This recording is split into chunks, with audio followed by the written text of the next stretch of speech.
All right, good afternoon. Thank you all for joining us today. My name is John Dalmas, and I'm the director of the Michigan Chemistry Council.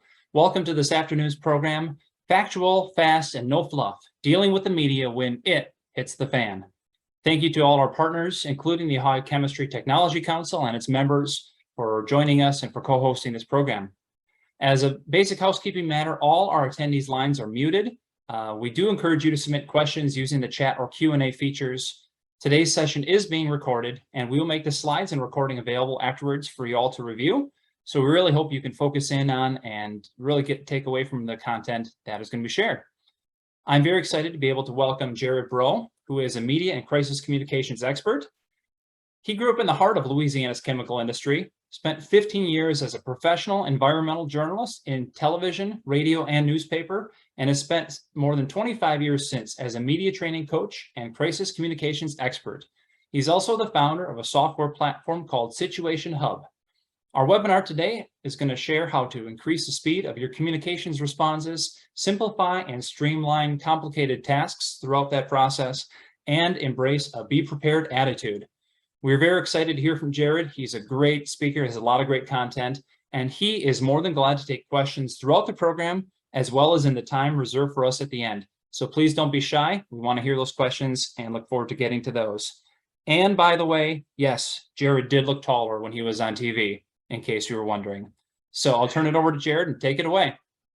Hey, thanks so much. Yeah, I've got proof of life that I was taller when I was on TV. Here's my Ron Burgundy comparison picture from when I had the shot that everybody had to take in TV. And just like the great anchorman Ron Burgundy, who had a helicopter, that big arrow points to me in 1984. This was our Christmas card when our TV station got their first helicopter. My background, as John mentioned, is I spent my first 15 years as a journalist doing a lot of environmental reporting, growing up on the fence line of Monsanto Chemical Company. So as a child, Dad worked there. I put myself through college. So I was very familiar with that, and then transitioned, of course, into journalism after college. If you ever need to get in touch with me, do a screen grab there. That cell phone number down there is where you get me 24 hours a day. If you need to ask questions, certainly if you need to connect with me on Twitter and LinkedIn and all of those other good places. From time to time, you will still see me on TV. This is me during one of the hurricanes. I live just outside of New Orleans, and I'm on the shores of Lake Pontchartrain. So if a small tropical storm comes in, I stay behind to report on the flooding.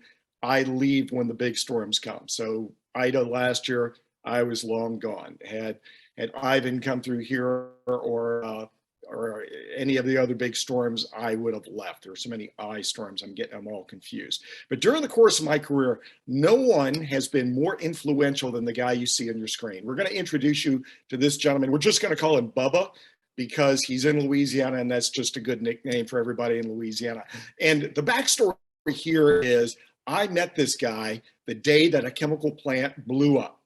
And it was about 9 in the morning. I was in the TV newsroom. And I don't know if you've ever been in a TV newsroom when a big event happens. The place gets very noisy because the police scanners are going off. And then as you hear the noise and the alarm coming from the police scanner, everybody just tends to stop. And then you listen and you hear where the fire is or whatnot, and then you jump in a news car and you head off. So I was a manipulative reporter. I had my desk by the back door, so I could always be first out the door for breaking news. We got in our news car. We were in Baton Rouge, Louisiana. We drove over the Mississippi River Bridge about 30 minutes away. So the event happens at 9. It's now 9:30. I am standing outside the chemical company. I go to the front gate. I expect somebody to come out and talk to me. No one comes out to talk to me. People back at the office are phoning in. We know there is a professional public relations person on staff, and we're expecting that person to come out. It doesn't happen. By 10 o'clock, I have my little polyester Ron Burgundy suit on. I button my coat, and I do a live shot. And I basically narrate what I see. Black smoke, ambulances, direction of the wind, no word on evacuations, no comment from the company. No one from the company has come out to talk to us. We've reached out to the company and no one will come talk to us. And for the life of me, I can't understand why this person isn't coming out to talk to us. Another hour goes by, phone calls, going back to the front gate. No one will come out to talk to us. 11 o'clock, I put on my low jacket again. I do another live report. And when I finish the live report, my boss gets on the phone and he has a rich Southern voice, kind of sounds like Foghorn Leghorn. And he says, bro, because that's my last name, bro, get out there and go knocking on some doors, boy, knock on some doors and find out if people saw anything. I said, yes, sir, Carlton, I'm gonna go knock on doors. And I walked up to this fine mobile home right across the gravel road from the chemical plant, right on the fence line. And I met this gentleman and I decided to ask him what he saw. And this is what happened in the view. What did you see? Well, it blowed up real good. Has this happened before? It blows up all the time. And so I took Bubba's word for it, and I had to decide, will I put this man on the air for the 12 o'clock news? And the answer is yes, absolutely. I will put him on the air. And if the company spokesperson comes out to talk to me, I will put him on the air also. But the company spokesperson never came out. And the news came on at noon. I did a live report. I threw to a recorded package, and we had Bubba's soundbite. Now, shortly after Bubba spoke, something interesting happened. I was looking off in the distance, and I could see that gravel road that came out of the chemical plant. There was a little puff of dust, and it started moving. And it was kind of like watching a Roadrunner cartoon. And it went across the front fence line, and then it came at us, and the cloud got real big, and we could see it's a car about ready to hit us. So I tell the photographer, this could be good. You keep rolling, and I moved out of the way just in case. But what it was the spokesperson came out, and he jumps out of his car and he yells, Gerard Braud, why do you always interview people who have no teeth? And I said, with all respect, I've been calling you for 3 hours, trying to get an interview with you, and you haven't come out to talk to me. Why is that? Well, I'll talk to you now, he says. And I went, that's fine, but the 12 o'clock news is over. He goes, no, break in again, do another live shot. I went, no, we've missed that window of opportunity. You'll be on at 5, and you'll be on at 6, and you'll be on at 10, and every time you talk, your comments will be juxtaposed to Bubba saying it blowed up real good. So this is the reality that way too many companies still engage in. But I'm going to show you some case histories here, and I'm going to show how we need to get more fast and factual, because historically, companies take 3.5 to 4 hours from flashpoint before they make a statement. And I think every company needs 5 tools in place to be fast, to be factual, no fluff. These are my 5 fast, factual, no fluff must-have tools. Number 1, do a vulnerability assessment once a month. Your initial vulnerability assessment needs to look at everything that could be a potential crisis. And I will encourage you to define a crisis this way. If it could damage your revenue, your reputation, and your brand, not just not reputation, connected to revenue, because it could affect your sales with customers, depending on the type of company you are. You could go out of business because you might have an incident and your state authorities don't allow you to rebuild, or the community activists don't allow you to rebuild. So in a vulnerability assessment, bring in a facilitator and talk about everything that could affect you. This could be cyber. This could be the obvious chemical incidents, fires, explosions, transportation incidents, but it can be sexual harassment. It can be arrest of employees. All these sorts of things need to go into that vulnerability assessment. I used to say do these once a quarter, but ever since COVID, I say do them monthly, because a 15-minute meeting once a month with a crisis management and crisis communications combination team will make all the difference in the world, so that you're always prepared for a crisis. The second thing that you need is a crisis communications plan. And I will stop sharing my screen for a minute so I can show you what my normal plans look like.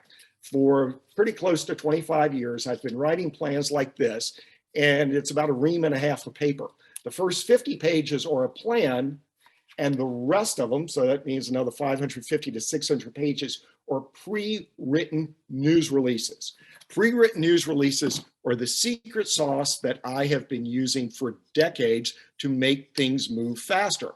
Because if we look at the pain point, one of the pain points that we're going to talk about in just a minute is the problem with writing a news release from scratch and getting it approved.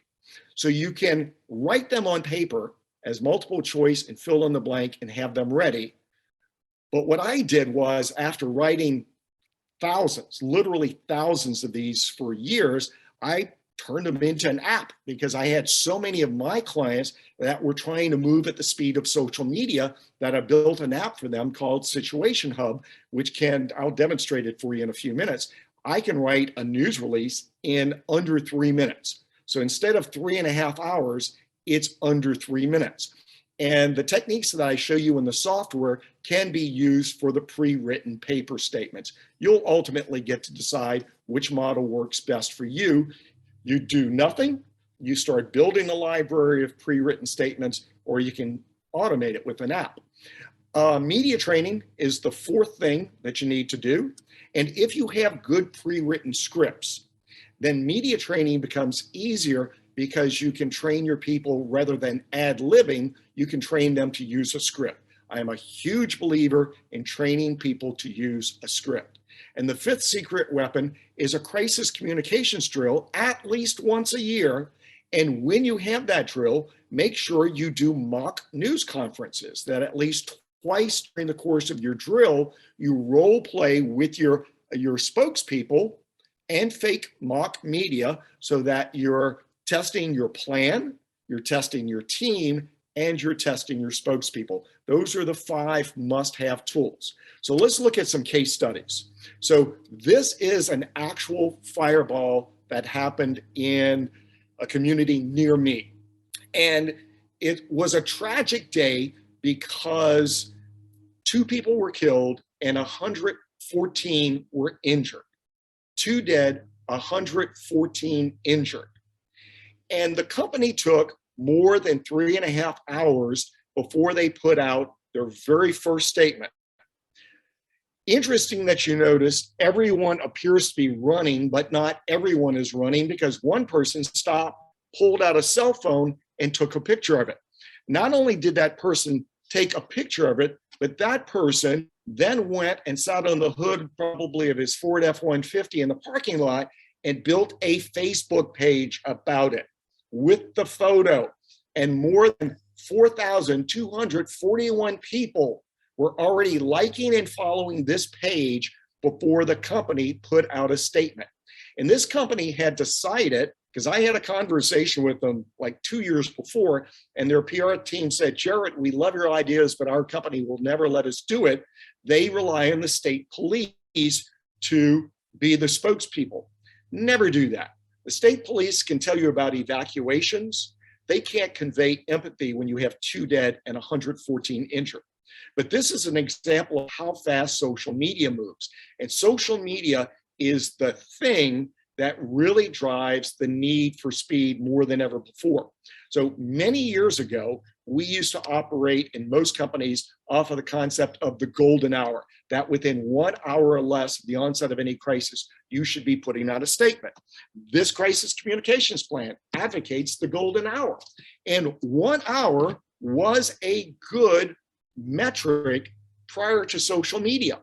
The problem is now 1 hour is 59 minutes slower than Twitter.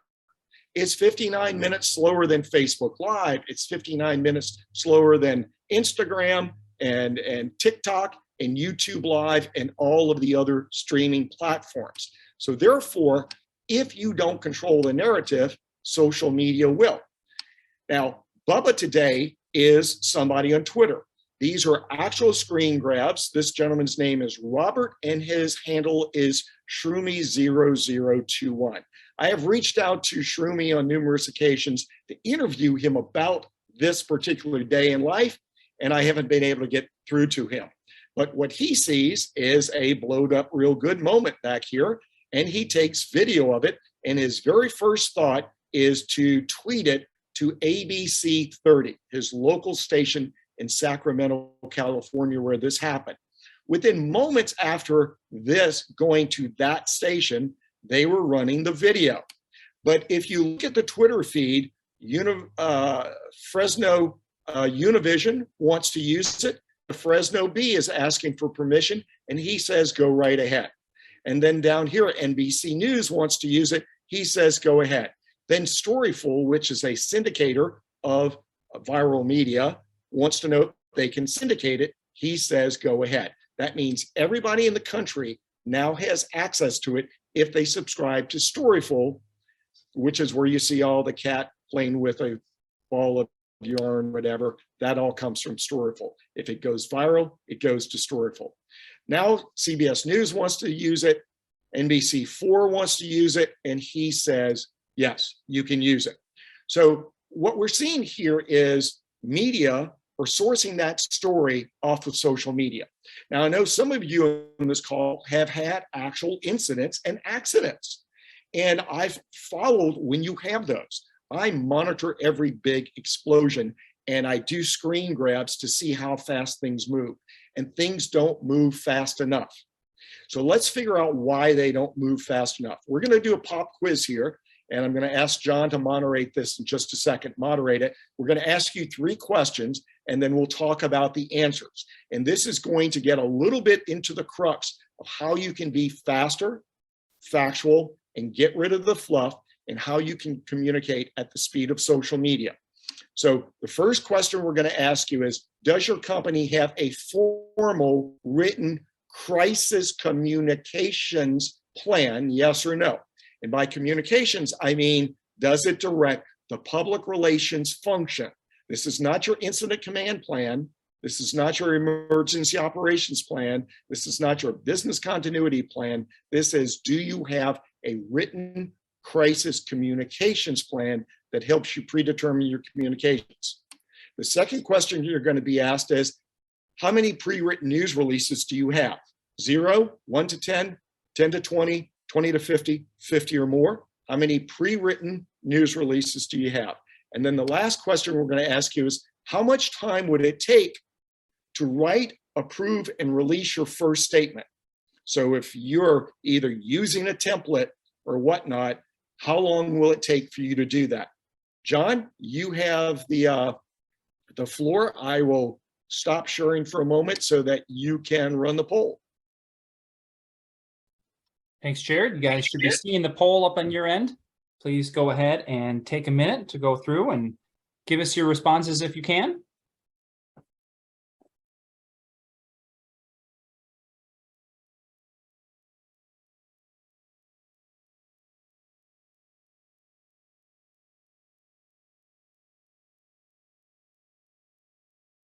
I should clarify and confirm, of course, that all responses are anonymous. No concern whatsoever here in being honest.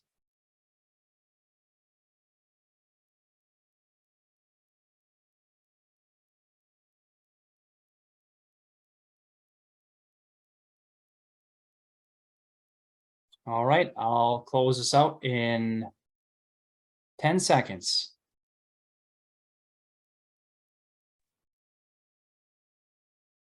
Five, 4, 3, 2, 1.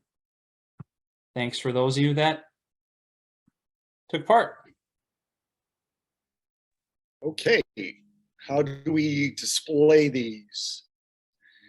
All right, so 61% have a written plan and 39% don't. So those of you who do, we'll give you some tips on how to make it better. Those of you who don't, we really want to encourage you to do this. What your crisis communications plan needs to do is to capture the steps that you need to take to gather information, to confirm information, and to disseminate information. And then it needs to contain a bunch of specifics on how to share the information with your various stakeholder audiences. And then it needs to have some decision trees to help you decide, do you put out a statement or do you not put out a statement? We'll talk more about that in a bit. How many of you have pre-written statements? So this is disconcerting, but very typical. 60% have nothing, zero, nada. We need to fix that for you. 17% of you, so there's somebody here who's actually prepared. We've got 3 people, 17%. 3 out of the respondents have 1 to 10 and actually 10 to 20. So that's very good. And then 1 has 50 or more. I want to meet you afterwards and give you a gold star.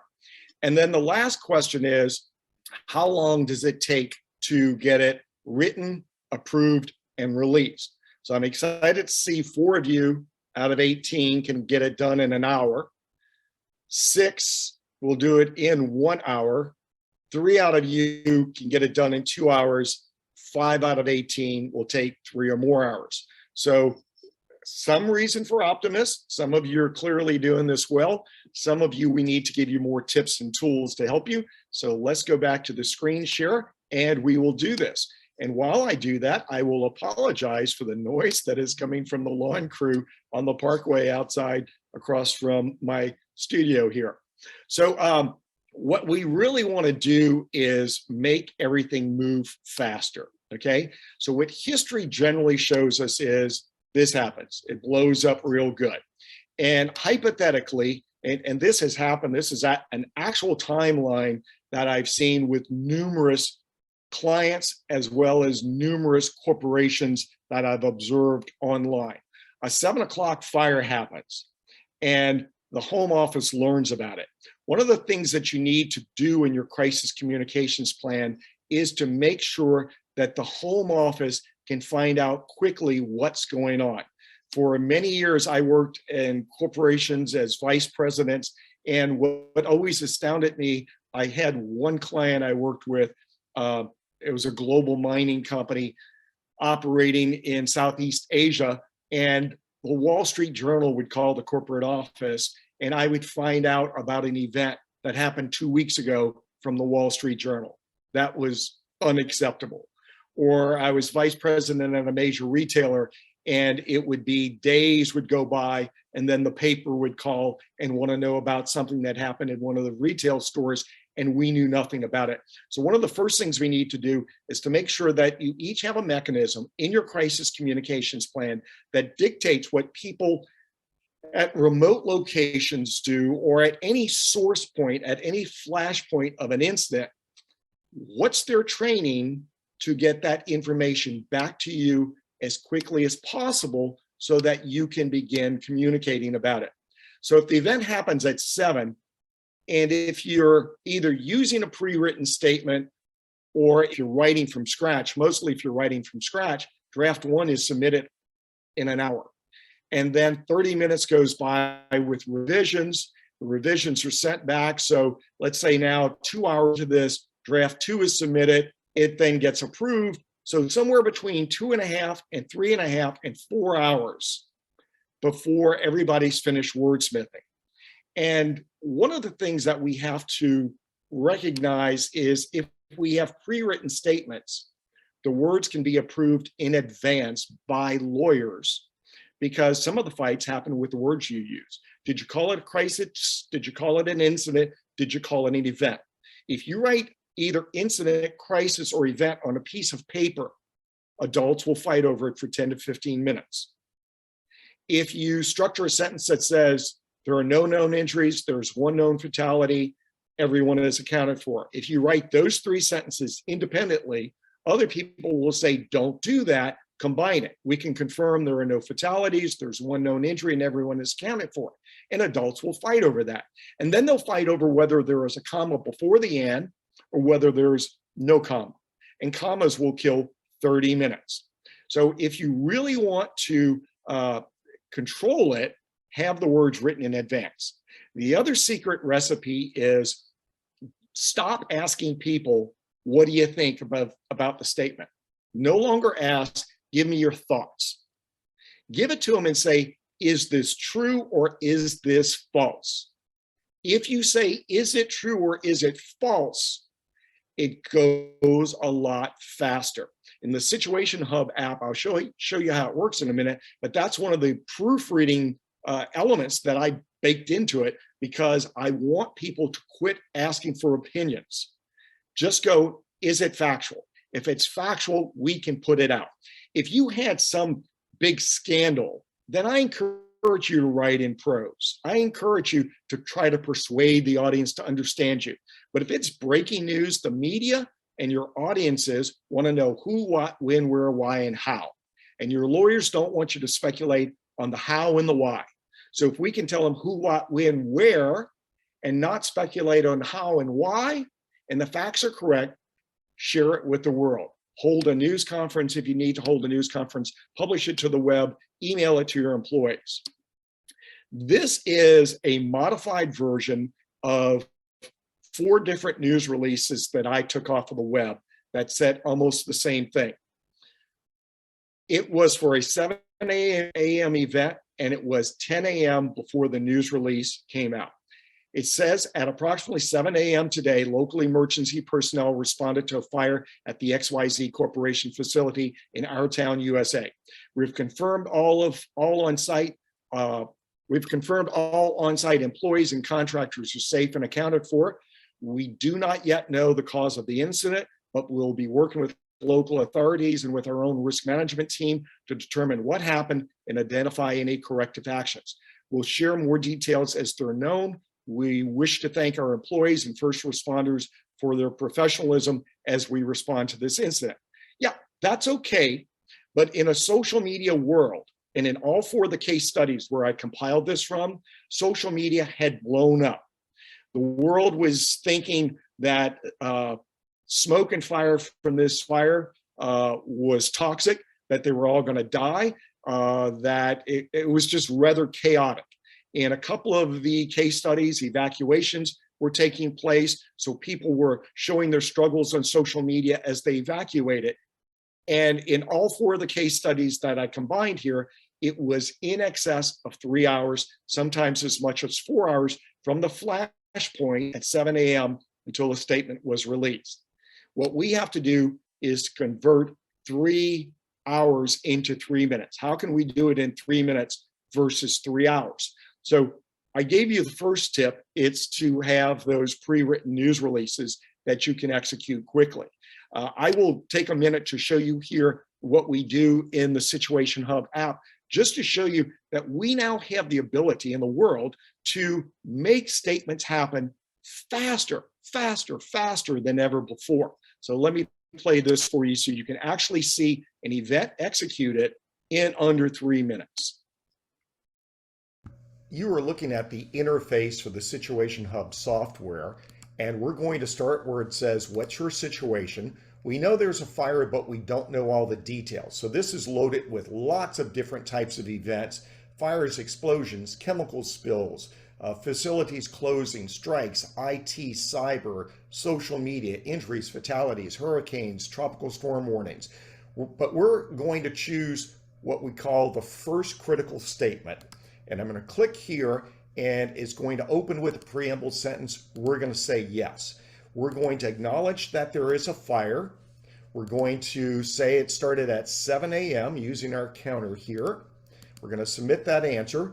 We're going to say this is ongoing, but we could choose that it's over one of the other options. It will ask, could there be fatalities? We could say yes if there were fatalities and give more details, but we're going to say there are no fatalities. It wants to know, could there be injuries? Absolutely, but in this case, we're going to confirm there are no injuries. And it will ask, could there be missing individuals? We will say, yes, there could be, but everyone is accounted for. We're 30 seconds into this. It wants to know who is responding. We will say the fire department. It now allows us to put in the name of the fire department. I will put those 4 X's to simulate the name of the fire department. Next, it wants to know, should we give the address? Sure. Let's call this 123 Chemco Road.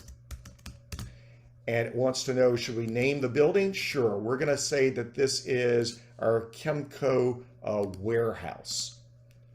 So I'm going to add Chemco warehouse as the name.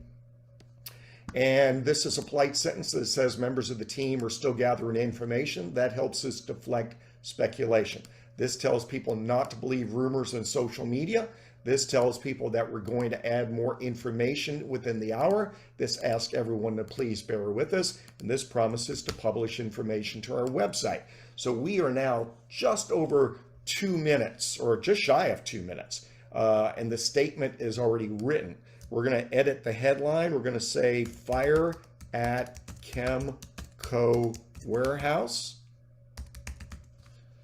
I'm going to proof it. I'm going to save that. I am now going to alert my crisis management team using this alert button. That will now send a text out to everyone on the crisis management team. The email has gone out. There is a hyperlink in every email and text that brings the decision makers here to the situation room. So I will open the event in the situation room. Here is our statement. I will claim edit rights. Only one person can edit at a time. I'm going to edit the name at Chemco, and we will proof it. Everything's correct. The directions say review facts for correctness, edit errors, but don't rewrite the sentences. Use the alert team button, which we did.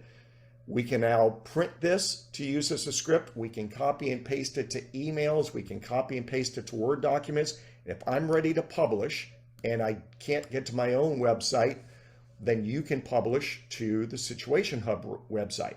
So we're 3 minutes and 30 seconds from when I first started this explanation. So that means in 3 minutes, we have now done what takes many companies 3 hours to do. The statement is on the internet for the world to see. So let me show you what that statement looks like. So in comparison to the demo statement that we showed you up here from the corporation, that was essentially 5 to 6 sentences. So 5 to 6 sentences took this compilation of news releases 3.5 to 4 hours. Here are 15 sentences written in under 3 minutes. At Chemco, one of our goals is to always keep our employees, our communities, our customers, and the media apprised of activities at our facility. This is known as a preamble in everything that I do, and each event has a unique preamble. This is a catch-all preamble, but the preamble for a workplace shooting would also contain language such as, our hearts are heavy with the news that we have to share. It's designed to be quotable. It's designed to mimic the news media's lead. It's designed to cause the media to say, this is a good sentence, let me take a variation of this or plagiarize it to use in the news release. Sentence 2, we can confirm at this time we're responding to a fire. So that answers what? The event began at 7 a.m. That answers when. Now we're going to go to where. The address is 123 Chemco Road. By the way, I made up the name Chemco, and then it dawned on me, I bet you there's really a Chemco somewhere, but this is fake. The location is known as our Chemco warehouse. The event is ongoing. And then I have 3 sentences, sentences 7, 8, and 9. We can confirm there are no known fatalities. We can confirm there are no known injuries. At this time, everyone is accounted for. I prefer to have 3 separate bullet pointed or numbered sentences rather than making a compound sentence, because it's faster to approve and comprehension goes up in a news conference. If you have questions about that, you can ask about it. Sentence 10, we've requested assistance from, and then you've got to pull down to let you know all the various agencies. Members of the team are in the process of gathering additional facts. This is a critical sentence when you're holding a news conference, because you're going to get pelted with questions about how did it happen? Why did it happen? What was the cause? And you're trained, or you should be trained in media training, to circle that with a red pen. And whenever you get asked the speculative question, your answer at this point is, well, we don't know yet. Members of the team are continuing to assess the situation. It would be inappropriate for me to speculate. Members of the team are continuing to assess the situation. If you say that 3 times, that is your mental cue and your verbal cue to say, I realize you have a lot more questions about the cause We don't know that at this point. I'm going to take the liberty to leave now. I'm going to go back to the command center, get more information, and hopefully I'll be back in an hour. So that works really well. Sentence 12 says, we encourage everyone to avoid speculating about the facts of the incident. So we're just going to do a polite admonition. And then we're going to say, likewise, we caution the public that what you see on social media may not be accurate, because we all know social media goes crazy fast. We encourage you to rely only on information from official sources, such as the agencies responding to this event. Sentence 13, we ask the media and interested parties to expect additional updates from us. 14 just says, in the meantime, please bear with me. It's like, cut me some slack. And number 15 promises to put information on the website. But if you didn't have a place to put it on your website, you would always be able to host it somewhere else. And that's the type of sentence that is often called a holding statement that you can get out in 3 minutes. I had a company yesterday call me at 1 o'clock, and probably by 1:15, we had their statement up. They had evacuated their building because they were burning. It was this very scenario. And within minutes, we were able to get it up because they evacuated their building. They could have executed the event on their phones, but they just called me and I handled it for them and published it to the website for them so that they could respond to the fire because they didn't have a PR person. So it can be done. It can be done. What we have to look at is those pain points, the problem points, the predicaments that you face. And I've looked at the attendee list, but I don't have your job title. So I don't know how many of you are safety coordinators. I don't know how many of you are executives in the C-suite. I don't know how many of you are in public relations. Ultimately, the whole team has to come together for the process of writing a crisis communications plan and agreeing to things. So in your crisis communications plan, I always say the more specific, the more terrific. Let me explain what I mean by the more specific, the more terrific. My wife makes an amazing lemon icebox pie with a recipe that she got from my mom. One day it did not have enough lemon. And as a husband married for 42 years, I have to be very careful on how I approach this. Your pie doesn't taste as good as it usually does. So I gently asked, interesting, this one's not as lemony as it usually is. Cindy, my wife, says, well, I followed the recipe. It's your mom's recipe. It's mom's recipe. I can't criticize that. I said, how much lemon juice does it say to put in? She says, the juice of 2 large lemons. And I went, have we ever measured the juice? Because clearly mom had never measured the juice. We measured the juice, and now we know 1/4 cup of juice is more specific and the pie is more terrific. So that's the kind of specifics that you have to capture in a crisis communications plan. So let's look at some of those elements. How do we gather information about the crisis? Now, in my old crisis communications plans, there are 60 questions I ask every time in order to start writing a news release and in order to start making decisions. I don't know what mechanism you have, but it has to be a good mechanism. In Situation Hub, I was able to tailor specific questions for each event. So if there were a more complicated event with injuries and fatalities and mass casualties and workplace shooting, the app will give you the opportunity to give information on more than 20 dead, more than 20 injured, more than 20 missing. So the questions have to be captured. How do you get that information from your remote location back to the home office? Then who gets the information and how do they get it? Who gets it? Is it going to a crisis communications person? Is it going to a hotline? Is it going to a safety coordinator, an incident commander? And how do they get it? Are you using an old style phone tree? Phone trees are fine, except for the fact that you repeat yourself for 10 minutes at a time for each of the people on the phone tree. So one of the things I did in the Situation Hub app is I've been anti-phone tree for so long, boom, one button, send it out. Some of you already have mass text capabilities in your organizations. So if you've already got something, use what you have. Who's going to write the news release? Is it someone who is in a corporate function? Is it someone in a legal function?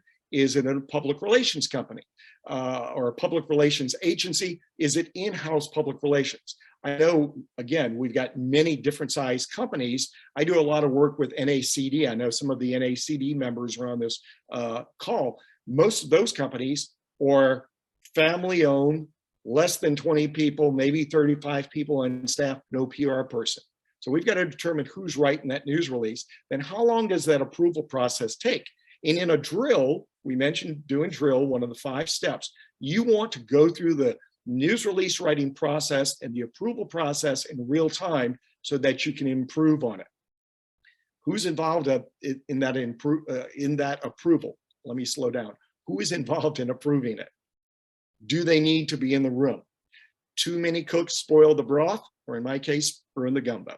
We don't want too many people having their fingers on it because each person has an opinion. Number 6, what are they really editing and approving? Are they fighting over commas? Are they fighting over semantics? Or have we given them the directions to answer yes or no? Is this true or is this false? Next, we have to consider how much time from the flush point to the distribution of the statement. Number 8, how's that statement distributed? Because if it needs to go to a website, I need to know who's putting it up on the website, what's their contact information, what's their login and password, who's their backfill if they can't do it. All of that has to be captured. Which social media channels are you using, if you use any at all? Facebook is the worst place to put anything. Don't decide on the day of the event whether you're putting it on Facebook. Facebook has no redeeming value. Twitter is a fast way to get it to reporters. So with the client yesterday, I took a hyperlink for their news release and I tweeted it out to 3 TV stations and 1 newspaper, and then we were done. It was finished. They didn't even come out for interviews because they just took the information and copy and pasted it to their websites and into their newscasts. So we've really got to look at the distribution decisions. Many organizations always ask, do we have to have a news conference? No, you don't. Many ask, do we have to write a statement? Always write a statement. Do we have to distribute that statement? Not always. Write the statement and hold the statement, or write the statement and give the statement. I prefer to always give a statement. If it's a nothing event, the media will dismiss it. If it's a something event, they're finding out about it. If they find out from someone else, they will perceive that you were hiding because you were not proactive in giving it out. But all of these decisions and consequences and discussions should not happen on the day of the crisis in the crisis command center.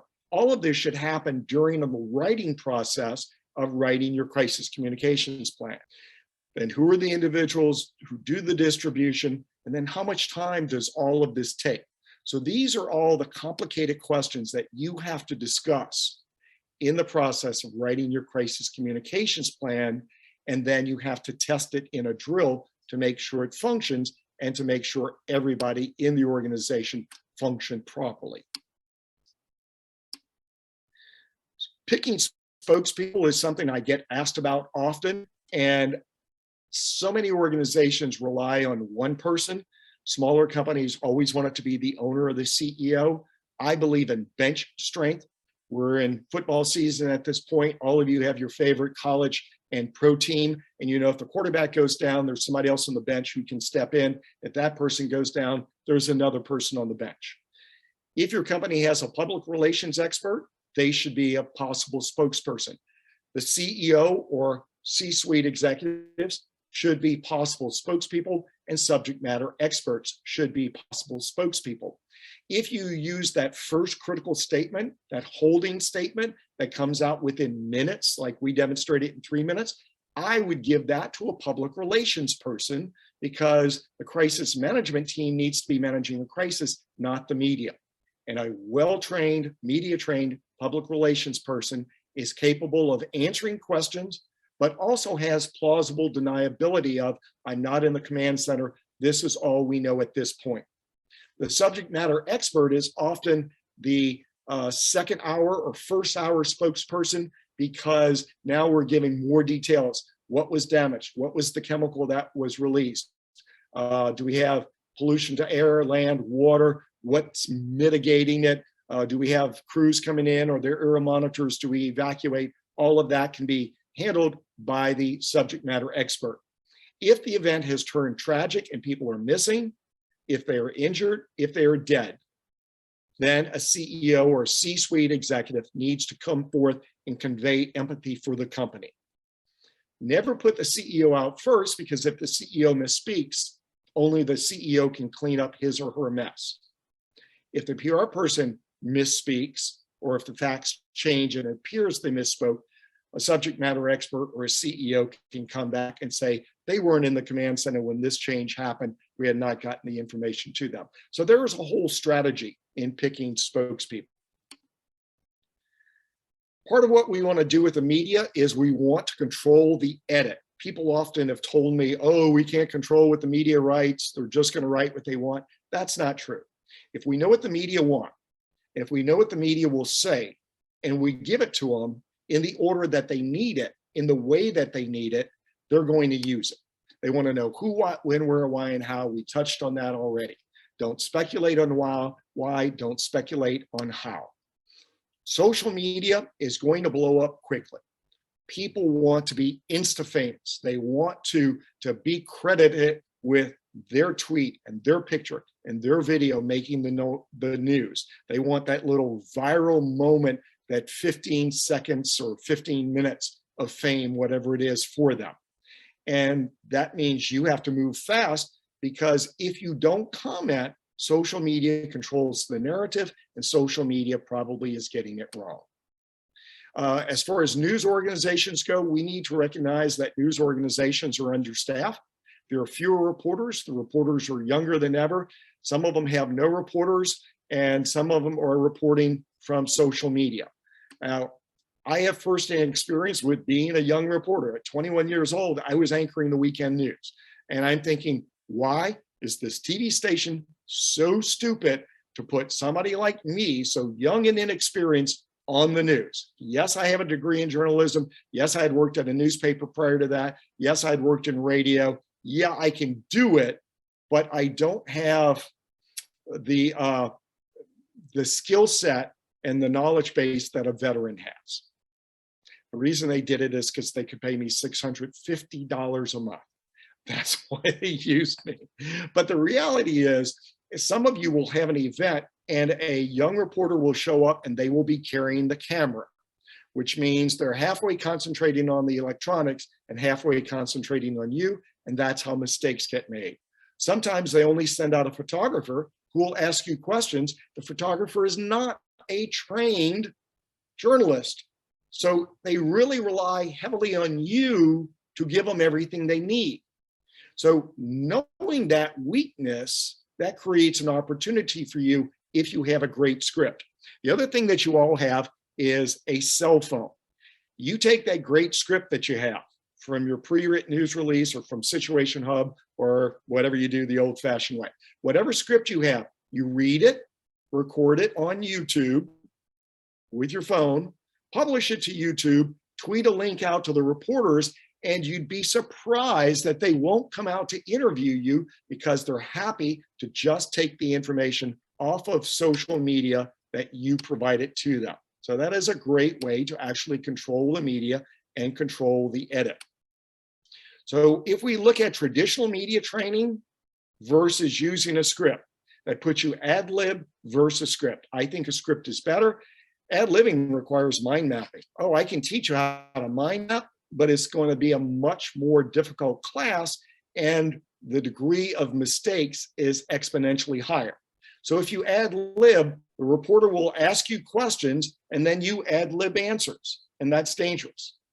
I like to flip the script, literally and figuratively. If you use a script and the script is written well, it will proactively answer all questions before they get asked, except for how and why, but it will have deflecting sentences that avoid speculation. If you proactively answer the questions before the media asks them, there are almost no questions in the news conference. If there are no questions in the news conference, there's less likelihood that you will mess up. So that, to me, just changes everything exponentially. That's to me, that's just the sweet spot of where you want to be. John, let me pause here because we've got 10 minutes left before the top of the hour. Let's take some questions from people. Folks, you've got chat. John, you can moderate the Q&A, and let's see what we haven't covered that people want to ask about. That's right. Appreciate it. We got a couple questions that were submitted and encourage others to send them in, again, using the chat or Q&A functions. Jared, you ticked off some of them, but what would be some other types of incidents that might necessitate a response from a chemical plant? What kinds of things that have you seen maybe that people wouldn't expect? Okay, so you're going to have a couple of buckets of information. So one of the buckets is product-related issues. That's your classic fire, explosion, spill, all of that. Then you're going to have what I would call worker misbehavior. That's going to be a variety of arrests, whether there's a drug cartel operating, illegal drug use, somebody getting arrested for domestic violence, that type of stuff. Then you're going to have your classic workplace injury fatality. Then you're going to have all weather events and all potential natural disasters. So weather events, hurricanes, tornadoes, winter storms, derechos. I know you guys up in your area get a lot of these heavy winter winds. Then you're going to have the natural disasters. So I know in Michigan, you've had some earthquakes from time to time. What other natural disasters might happen? Then you've got the layer that I would call executive misbehavior. It's going to be your sexual harassment, your bribery, your embezzlement, all of those financial issues. And then you're going to have cyber is a whole nother segment. And then you're going to have social media, whether it's something that's a rumor in social media or somebody's doing a presentation that is captured and taken out of context or used in context. I mean, we see this happen to politicians all the time. They think they're among fundraisers and some waiter has been hired to videotape them. You could be at any of the conferences, speaking at a conference or having what you think is a quiet discussion, and someone can videotape that and put that on social media. And then each type of business will have a handful of unique, weird things.